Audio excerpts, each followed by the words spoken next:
Okay, so now let's do the math. Hundreds of years of trauma, no treatment. Freed, more trauma, no treatment. Do you think there may be residual impacts of that trauma? What's up, you guys? It's your boy Isaiah, and today for this video on my channel, I'm going to be discussing a little serious topic that I've begun learning about during my studies here at Howard University. It's about the issues of post-traumatic slave syndrome, PTSS for short, if you want to call it that. It explains the origins of numerous adaptive survival habits in African American communities across the United States and the diaspora. In other words, it's a concept that explains why black communities all across the United States and the diaspora, it explains why they have such high guards against slavery, like such high anti-slavery responses, you feel me?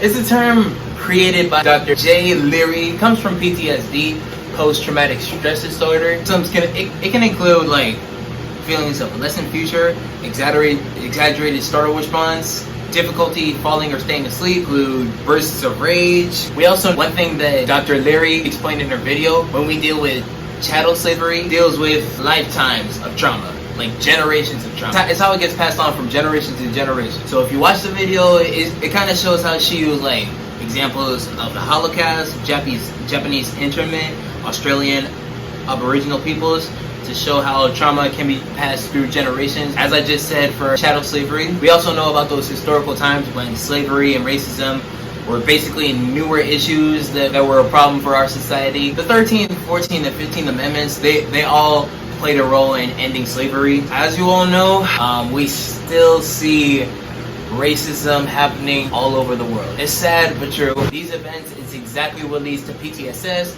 PTSD, and it just leaves society with a really bad state of mind, a really bad mental state. Medicines, anxiety management, general cognitive counseling, chronic exposure therapy, those are examples of like what can be used to cure yourself from like these disturbing mental states, right? Though African Americans, they try to get this treatment, but the thing is, another thing that deals with racism, they were thought to just be strong enough to just deal with it. They were thought to like not need any type of mental counseling or anything like that. That just doesn't do good for our society, because that leaves people in our society with the same issue. One thing that Fountain Hughes, a person who experienced those times of slavery himself, one thing that he said was that experiences of slavery during those times included like being sold to, I don't want to say the word, but we're just gonna say nibba traders. Experience of slavery included slaves being sold to nibba traders. That's only if they're considered useless to their slave owners. That's pretty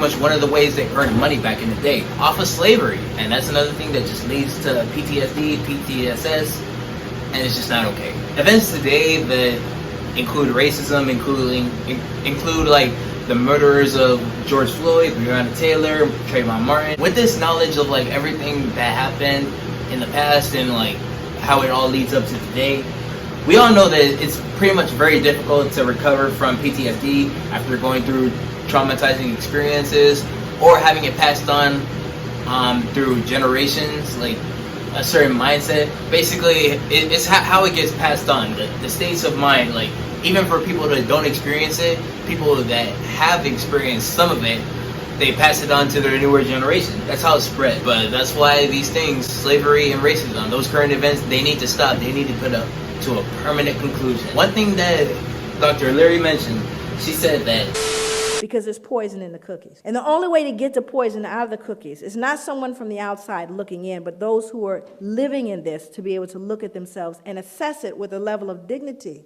a level of safety that perpetuates a sense of well-being and healing. The only way to get the poison out of the cookies is not someone from the outside looking in, but those who are living in this, to be able to look at themselves and assess it with a level of dignity.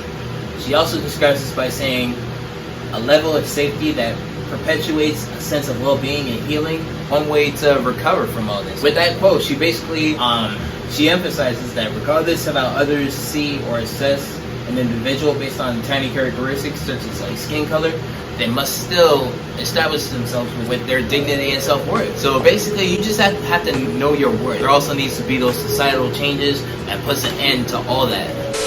Basically, it's an issue I feel most strongly about. Here I am presenting it in the video. I'm gonna put this on my YouTube channel in hopes that the video can also help.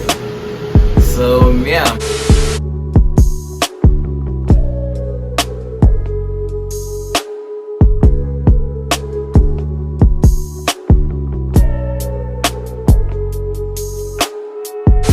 I hope you guys enjoyed this video presentation. Hope you guys continue to stay safe and healthy out there. Know your worth. Make sure you share, like, comment, and if you're new to the channel, subscribe, please. Alright, so thank you for watching this video. I'll see you guys in the next video on my channel.